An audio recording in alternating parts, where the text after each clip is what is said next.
Hi guys, welcome back to Kitchen Wargamers and welcome back to my kitchen. In this video I'm going to go through the rules for transport vehicles. So as you can see in front of me, we've got a German column moving up, 3 units of troops, 1, 2 and 3, and a commander just at the back there. Now these vehicles are both empty at the moment. So let's talk about what the troops can do with the vehicles. First off, what you need to do is obviously get on a vehicle. So both vehicles are empty. So dice comes out of the bag and I get it out for this troop or what I get on the vehicle. Now, what I've done in the past is basically advance. But you can only get in vehicle, like in buildings, with a run order. So you put the run order down. If there's any pin markers, obviously you rolled for your order test. If it's passed, that's fine. Or if you haven't got any, that's fine as well. Okay, so what you've got to do to get on the vehicle. Excuse me, I don't know why, but every time I start talking on a video, my voice goes. So yeah. What you need to do is put them on the run order, then you measure out the distance, and every troop in that unit has to be within 1 inch of the vehicle to successfully mount it. So as you can see, these are quite close up. So obviously 12-inch run gives me plenty of room to get there. So all I'll do for now is remove them from the table and they're on the vehicle. Now there are certain things where you can't get on the vehicle, and that is if the vehicle has moved. So even if it's had just an advanced order, you can't mount that vehicle, and obviously with a run you obviously can't anyway. So as long as the vehicle's been stationary this turn, that's fine, you can get on the vehicle.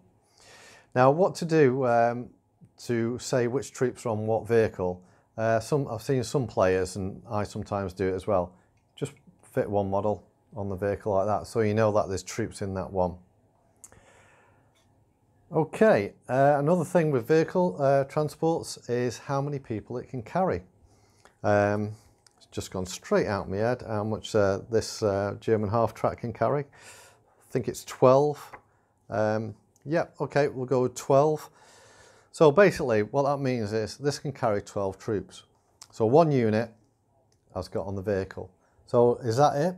No, it can carry 12. It doesn't matter how big units are, as long as it doesn't overstate the 12. So I've got a 5-man unit here and a 5-man unit here.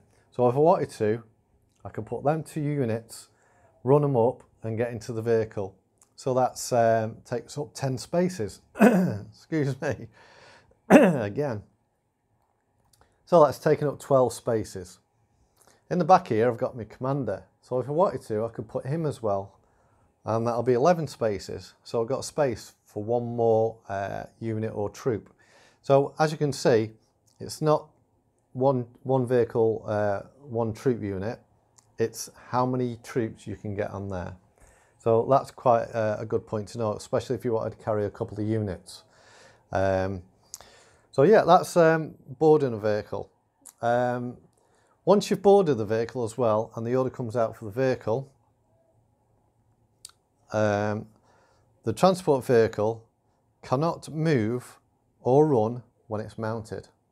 So that vehicle goes straight down, because that's representing the vehicle waiting and getting loaded on and everything like that. So you have to judge it right, because if you're thinking of getting these troops onto the vehicle and getting them out of trouble, you can't really do that. So tactical wise, what I prefer to do with vehicles is start the game with the troops on the vehicle, so the vehicle can move straight onto the game. If you've got any other tactics with the vehicles, you know, put a comment in below. And also, if I get anything wrong with this, because I have just read the rules properly, because like I say in all my videos, we're still learning the rules as well. So this helps me get my head around it and hopefully help you guys out as well. So yeah, if I get anything wrong or miss something, just put a comment below and that'll help us all. So you've got in the vehicle and the vehicle cannot move. Okay. Obviously I've said if the vehicle's moved at any stage, you can get on it. However, if a vehicle has moved, sorry, this is just going back on what I said. If a vehicle's moved but it's come to a full stop, like it's had to take a down order, or you know, something like that, it's come up against a roadblock or something, but I think it's initially if it's been given a down order, then it can be mounted, because obviously the vehicle's been moving along, it's come to a full stop, so your troops can then mount the vehicle. But as again, obviously it cannot move because it's had its order. Okay, I think that's pretty much it on getting onto a transport. Be back in a sec, guys, and then we'll talk about the troops inside. Okay, so as you can see, I've got two models on the back of this half track, so that's showing 2 units are in that one, and in the front one I've got my commander. Now, just to go back about getting onto the transport, if you've won a close combat and you do your regroup move, so you roll a d6. Oh, I was going to say if you get a 6, I just roll one. If you get a 6, you cannot use that to mount a vehicle. It's like the building rules as well. If you're regrouping after a close combat, you cannot regroup back into the building, and that's the same for the transport vehicles. Okay, right, so I've got 2 units on this half track, and on the front one I've got my commander. Now let's see what happens to troops whilst they're in vehicles. Okay, first off, the commander cannot give anybody his bonuses, like a bonus to morale or snap to order, where he draws extra dice out, because the commander's got his head down in that vehicle. And the same applies if there's any troops in there. He can't do it to the troops in there as well. So that's something else to remember, guys. If you're moving a commander about, like in a Jeep or in a Keeble wagon, you're moving about the battlefield, you need to get him out of that vehicle before he can actually do anything to help the troops out. Okay, whilst troops are in vehicles, I don't know if you can just see on the camera, but at the back here, this half track's got a machine gun at the front and one at the rear.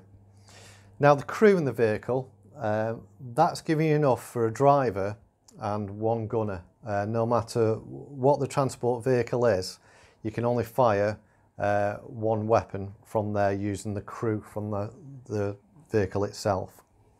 However, if there's any troops in the vehicle, they can mount any other weapons as long as there's enough models. If you've got 2 models, obviously you can't fire 3 extra weapons. So whilst the troops inside, they can use the other machine gun, so it can give you fire and maneuver as you're going along before the troops get out. Also, troops in the vehicle, if the vehicle gets hit and suffers a pin marker, well, the troops inside suffer a pin marker as well. They don't actually get damaged, but they do take a pin marker, because obviously it's pinning them down into the vehicle. Okay, so if the vehicle, just keep going on about the vehicle for a sec, if the vehicle gets destroyed and blows up, the troops inside it have to dismount, obviously, because it's a wrecked vehicle. So as they come out of the transport, let's say that was one of the 5-man groups, they come out. Now what you must do is roll a d6, and it's a 4, so then you take 4 casualties from, obviously, because they were in the vehicle as it was destroyed, you know, before they got out. So they take a d6 damage onto them. So regular troops, so we need 4 hits. And 1 guy's got killed as the vehicle blew up. Okay, so then, so you want to get your vehicles out, get your troops out the vehicle. So what you do is you give, sorry, just before I go into this, I just remembered, When you're giving your vehicle an order, say like you want this one to advance, you do that and the vehicle advances. But when your dice comes out for the troops, you have to give them a down order, so that down order will go with them, to say they're still staying in the vehicle. So you want to get your troops out the vehicle. So what you do, you get your dice comes out, so you can either give them a run order or an advance order. So obviously advance order, they can advance out the vehicle, and they can still fire.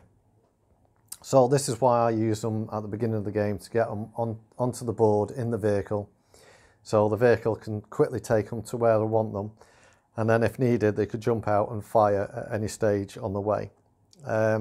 Like you saw before, the biggest problem I find with transport vehicles is obviously getting onto them, because once you're on them the vehicle can't move, so you know you're stuck there, and just keep your fingers crossed they don't get hit. So as a tactic, if I had to do that, I'd wait until you know, the last dice of the game come out virtually, so then you can activate them first time on the next turn if you're lucky enough and survive that long. So yeah, so these are advanced out. So if you give them a run order, and as you know the run order is for assaults, they cannot assault. Now this is something we used to do. We used to assault straight from the vehicle, but rules say you can't do that. So you can do a good run, or you can advance and shoot out of the vehicle. Okay, just put that to one side. Right, and I think that's pretty much it, guys. It's going to be a quick one on this. What I'll do is I'll just go away and just double check I've not missed anything, and I'll see you again in a sec. Hi guys, sorry about that. Just a few more things. One is, if a vehicle that's carrying the troops has enough pin markers for it to fail its, you know, to have more pin markers than its starting morale, the vehicle has to leg it off the battlefield. And if it does this, the troops dismount and the vehicle is removed as a casualty, and the opponent player gets the dice, but the vehicles dismount and stay where they are. Another thing is close combat as well. If a vehicle's attacked by enemy troops, just haven't got any here at the moment, so we'll do a bit of civil war. The enemy troops come out and make their move to attack the vehicle. The vehicle, obviously if it's more than 6 inches away, the vehicle can fire its weapons to try and stop the enemy, you know, like reaction fire like normally.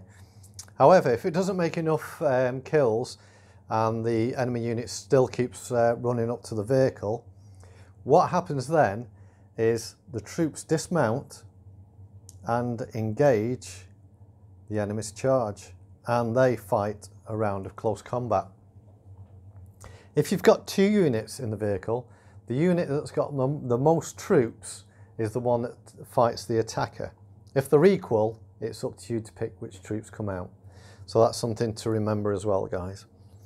Okay, and the final one is, this has happened to me before, which we forgot about it in one game, and then I won the, well, we didn't win, we got a draw. But as I look back at it, I said, it was Wayne I was playing against. I said, do you realise my vehicle shouldn't have been there?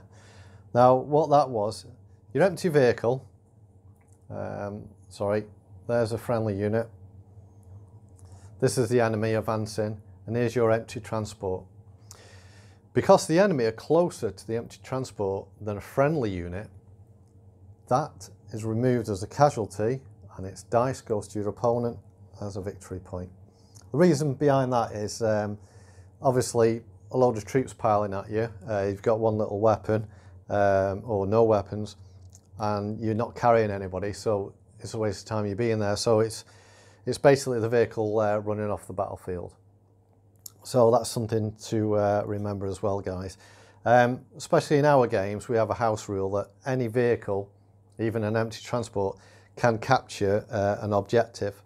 So say this pin marker was the objective, your empty vehicles there, the enemy just walk up and that's gone. Unless you have friendly units closer to your vehicle and then the vehicle stays. So that's something to think about, you know, keeping an eye, looking after your vehicles, your transport vehicles. Okay guys, I think that pretty much covers everything for transports. I hope I've managed to pass everything on to you. Like I say, if I haven't, or got something wrong or something missed, put a note in the comments and I'll get back to you. Right, that's pretty much it. So what I want to do is thank all my subscribers and all the people that write comments. Fantastic comments, I always read them. There's people who've put me in the right direction with some things as well, or give me things to think about, which is always brilliant.